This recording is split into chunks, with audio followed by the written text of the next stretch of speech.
If you've welded stainless steel before, you've probably seen problems like these. Stainless steel is highly sensitive to heat input, which means the welder needs precise control throughout the process. The good news is that these issues are much easier to manage today. With the introduction of laser welding, many of the challenges that used to frustrate welders now have much simpler solutions. But getting great results still takes the right setup and technique, from joint preparation and parameter settings to welding technique. Every step affects the final result. Before getting started, keep in mind that laser welding requires dedicated safety equipment. Other welding PPE is not suitable. Always use laser-rated safety glasses and a proper laser welding face shield. The first key point is the joint gap. Laser welding has strict gap requirements. The gap should not be wider than the diameter of the filler wire, otherwise welding may become difficult or the weld quality may suffer. When necessary, use clamps or fixtures to hold the parts securely in place. The second point is shielding gas. Use high purity argon and set the gas flow rate to around 15 liters per minute. Keep in mind that insufficient gas flow can also cause problems such as weld discoloration and damage to the protective lens.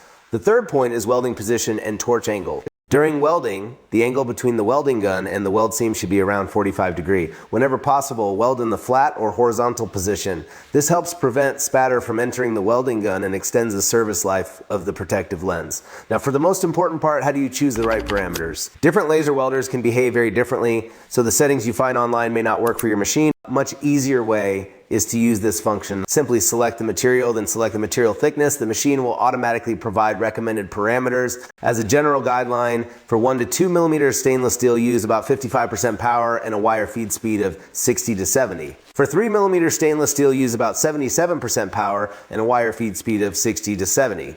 Wire feed speed is exactly what it sounds like, and matching it correctly to the welding process has a direct impact on weld appearance and overall quality. If you don't have any special requirements, no further adjustments are usually necessary.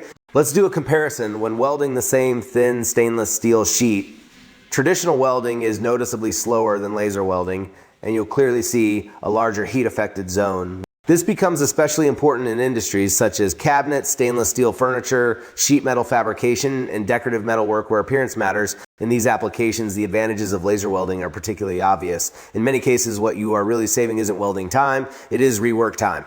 If you'd like to learn how to laser weld aluminum, we'll break that down in the next video.